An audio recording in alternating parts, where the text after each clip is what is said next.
Good day everyone. Today I'll be discussing channel strategy and the selection of channel members. So kaning nga topic is important din siya because selecting the right distribution partners kay tako jud siya impact sa company success. So karon atong explore how businesses choose their channel members and why these decisions matter. So before we dive into details, atong i-define unsa ang channel members. So ang channel members is muna sila ang businesses or individuals nga gahelp sa manufacturers to get their products padulong sa ilang customers. Ang example sa ani is ang retailers, wholesalers o ang distributors. So sa pagpili sa sakto nga right channel members is crucial jud siya because customers see them as an extension of the manufacturer's brand. So strategic alignment and channel selection. So ako na i-explain diretso na. So ang companies dili na sila randomly pick sa ilang channel members. Kay sa ilang selection process dapat mag-align ang company's overall marketing and business strategy. For example, ang luxury brand kanang para sa Rolex. Ang Rolex is like carefully selects kanang high-end authorized dealers bitaw so para to maintain its prestige. Like if piliin sa Rolex ang mga high-end dealers like mas ma-recognize sa mga tao nga ang ilang product is like quality jud siya. So ang sa lahi pod ang mass market brand pod pareha ng big kanang ballpoint pens bitaw kay ginaalaw nila ang halos sa mga retailer para mabaligya ilang product kay para mas ma-con bitaw ilang like to ensure ang ilang widespread availability. So next slide is ang brand consistency and reputation. So explain ako diretso ang usa sa rason magyud nga no ang companies like di sila kapataka og pili bitaw silang channel members kay tungod sa brand reputation. So ang customer magyud kay dili na sila ga-judge bitaw sa product tungod sa ilang quality kay like katanaw po na sila sa asa mapalit or insa ang gabaligya sa product. So, ang example na di ba ang Rolex ginaalaw lang nila ang mga reputable jewelers bitaw nga magbaligya sa ilang product or mga relo kay if ingani magid ilang baton is like murag mabitaw ang kuan kanang way nga mas ma-maintain bitaw ang ilang like premium brand image or like luxury brand ba siya. So sa Pikas po ang isa pag example is kanang katong sa Bic katong ballpoint pens ilang ginabaligyan is mga baraton bitaw nga pens. So ang ilang ginabuhat is like kayo sila og open distribution strategy. So like I mean yan is like di sila ga matter if ang ilang product is asa mapalit as long bitaw nga kanang mas dagan ang ma-reach nga customer sa nga makapalit sa ilang ballpen. Ang next is exclusive versus open distribution. So ang companies like kapili sila between exclusive or open distribution strategies. So ang exclusive strategy kanang brand partners siya like isa or few retailers lang. Like mag-gain po siya better control sa pricing o sa brand positioning. Example na kuha na is ang Mattel Skelidal. Like papalit lang nimo siya sa Target. Maka-benefit ang both Mattel ug ang Target kay ma-eliminate man nila ang competition sa ilang product kay ang gabaligya raman nga store sa Mattel Skelidal is ang Target raman. So pero ang risk is like if ang Target bita or ang retailer kay mag-underperform sila kanang dili sila makatarong og baligya sa ilang product kay wala na sila mabalinan nga lain nga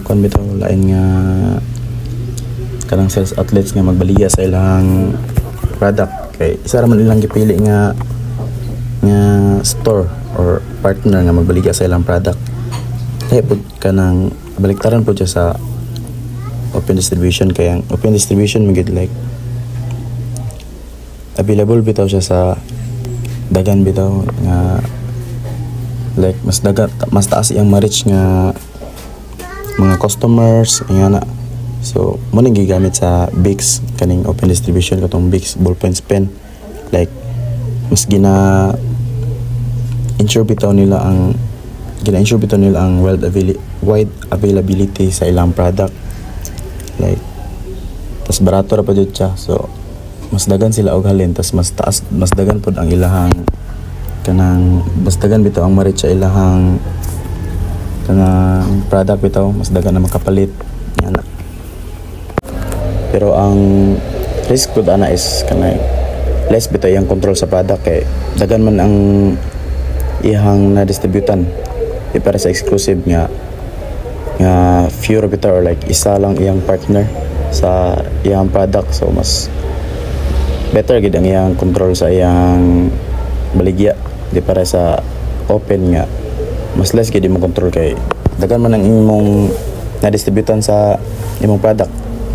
So mo na siya ang risk pod. So ang next is long term o versus short term consideration. So ang companies dapat balance gid ilang sales, market share o ilang profitability. So ang short term gains magid is like wide distribution, muna siya kalahian. So kaysa sa long term kay mas makontrol bito nila ilang brand, kay mayroon man ilang like exclusive man ilang partnership. So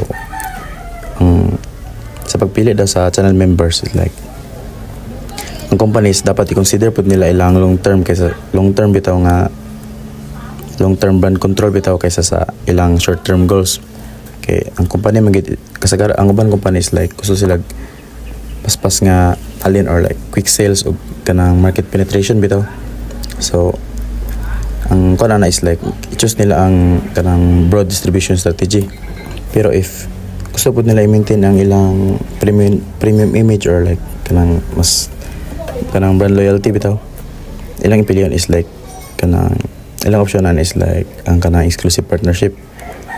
Muna ilang gamiton bitaw nga kanang strategy. So example na is katong toy companies pareha ng Mattel, like dapat ikanang tarungan bitaw nila or like kanang tarungan gyud nila plano, kay if mag focus bitaw sila sa kanang short term sales lang bitaw, kay basig if sa ka-focus nila sa short term sales di sila makatarong og plano sa ilang pagbaligya, kanang basig mawala bitaw ang ilang long term brand value, or like mas malimtan na inon sila, kay paspas man kay ilang pagbaligya. So mas dagan ang ilang maabot, pero like dali ra pud bitaw mawala.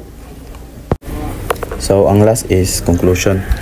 So ako lang i-summarize tanan akong ipangingon. So sa pagpili sa right channel member is crucial part kita sa company's distribution strategy.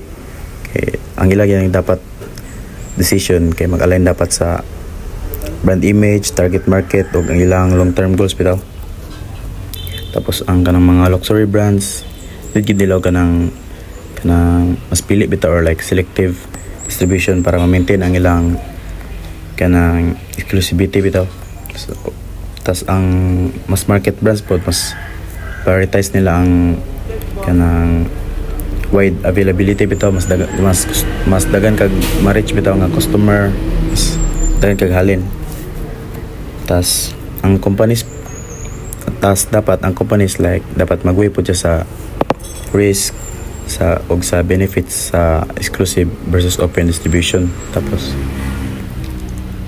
if i-understand lang gid bitaw nimo nagtarong like mga strategies, ako in-check tabang gid sa businesses para stay bitaw siya competitive sa market sa karon nga panahon. So mao ra to tanan. Thank you for listening. Salamat.